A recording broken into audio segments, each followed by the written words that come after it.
but enough to make you ask, why now? Why her? Why after she walked away? And if you're sitting there, hurt, confused, trying to rebuild and make sense of it all, I want to give you answers. Because I've been her. I've walked away. I've said no. And yes, I've come back too. Now I'm going to tell you why. Every detail, every mindset shift, every emotional wave. This isn't pickup advice. This is emotional X-ray. Let's break it down piece by piece. Why do women come back after rejecting you? Part 1. The rejection was never really about you. Let's start here. Because it matters more than you think. When a woman pulls away, rejects you, most men spiral. They internalize it. Was I not enough? Was I too available? Did I mess up something I didn't even see coming? But let me give you a truth bomb. Most rejections are not about you. They're about timing, capacity, wounds we haven't healed yet. We might say you were too nice when the truth is we were too used to chaos.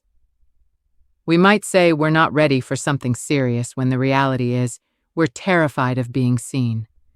You showed up steady, honest, present. And that scared the hell out of us. Because when you've only ever known conditional love, real affection feels like a threat. So we push you away. Not because you're weak, but because we are. Part 2. After rejection, you stop performing. And that's when she really sees you. This is the part that stings.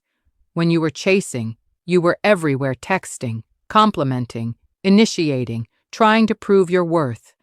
And we liked it on the surface. It made us feel wanted, desired. But the moment we rejected you, you pulled back. You went quiet. And then something strange happened. You stopped performing and started being. And when we looked back at you without the flattery, the constant energy, the validation, we saw something new. A man with boundaries. A man who didn't beg. A man who chose himself. And suddenly that made you more attractive than ever, because women don't miss the man who chased.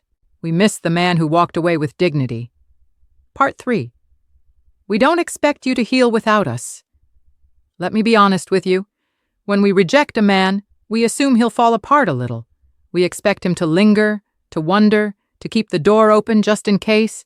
But you healed. You started going to the gym. You stopped watching our stories. You started posting photos with friends, laughing, living, thriving. You stopped orbiting our world. And the moment we saw that, we felt it. That slow, aching burn in the gut. Because whether we admit it or not, part of us wanted to be your motivation, your muse, your turning point. But you healed without us. And that stings more than any breakup. Part 4. The other guys don't measure up. Here's a truth most women won't say out loud. We try to replace you. Not because we're cold, not because we didn't feel anything, but because we think we can do better. Sometimes it's ego. Sometimes it's delusion. Sometimes it's fear of sitting alone with our own guilt. So, we download the apps, go on the dates, start entertaining guys who say all the right things, but they don't feel like you. They don't make us laugh the way you did. They don't read us like you did.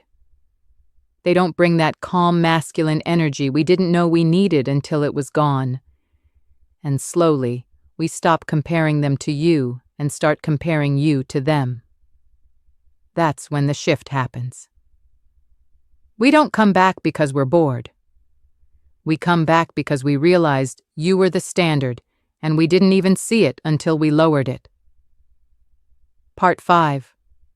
She wants to know if you're still available without asking directly. Now this is where you have to stay strong. Because when we come back, we rarely knock on the door like adults. We don't say, I made a mistake. I miss you. I wasn't ready then, but I am now. Instead, we like a photo, reply to a story, send a meme with a laughing emoji, a breadcrumb. Why? Because if you respond, we get our answer. You're still there, still open, still orbiting.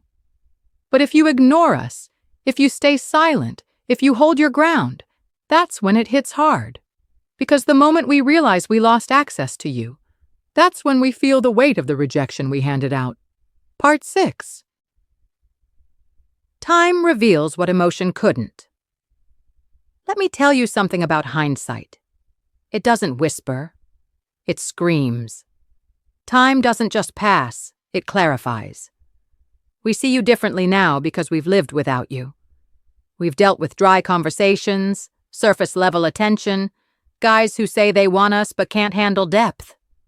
And now we remember that one Sunday morning where you brought coffee, sat on the couch, and asked, "How's your heart today?"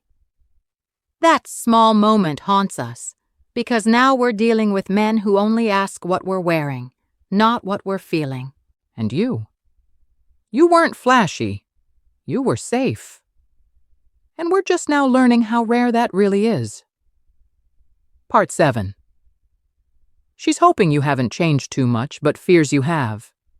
This is the emotional conflict that eats us alive. We want to reach out, but we're scared. What if you're not who you were anymore? What if you moved on? What if you met someone who actually recognized your worth before losing you? That thought, it wrecks us, because deep down, we want a second chance. But not with a version of you that's gone. Not with the man who now has a wall where his heart used to be. We want the man who loved us, but we're terrified to find out that man doesn't exist anymore. And maybe that's what we deserve. Part 8. Guilt shows up as control. Sometimes when we come back, it's not all sweet words and sentiment. It's control, subtle digs, passive-aggressive jokes, power plays masked as flirting. Why? Because guilt turns into defense, and defense turns into manipulation. We feel bad for hurting you. So instead of admitting it, we try to reframe the story. We want to be in control again, to feel less vulnerable. But if you stay calm, if you don't feed the power game, that's when we either grow up or give up. And either way, you win. Part 9. The test. Will you go back to who you were? Here's what we're really watching for when we come back. Will you fold? Will you drop everything and say, "I missed you so much"? Will you abandon your progress just to feel connected again? Because if you do, we feel it. We sense the desperation. And as much as we crave the comfort, we don't respect it. But if you hold your frame, if you stay calm, steady, unapologetic, if you say, "Hey, good to hear from you," without overextending, we feel something else. Admiration, and that's when we realize you're not just the man we rejected, you're the man we underestimated. Part 10. Sometimes it's real and it's too late. There are moments, rare but real, where we come back and we mean it. No games, no power trips, just truth. We grew, we healed, we realized. And by the time we do, you've moved on. And we have to sit with that. Not because you were petty, not because you tried to make us suffer, but because you did what we couldn't. You let go. And that's the moment. We realize we didn't reject you. We rejected our chance to grow beside someone who already saw us clearly. And we won't admit that to anyone. But it stays with us for years. Final reflection. Let her come back, but you choose. So what do you do when she comes back? You listen not to her words, to her energy, to her actions, to her growth. Is she here because she's lonely or because she's different? Does she want you or just the version of herself she used to be with you? This isn't about revenge. It's not about playing cold. It's about power. Your power. Not to punish, but to discern. Because women come back for all kinds of reasons, but not every reason deserves your attention. You get to decide. You get to say, "Not this time." Or if we do this again, we do it better. She came back, but now you choose. Not because you're bitter, Not because you're arrogant, but because you grew and you're not going backwards ever again. If you liked this video, I recommend you watching this next. Let me say what many women won't admit out loud. We come back. Not all of us, not always,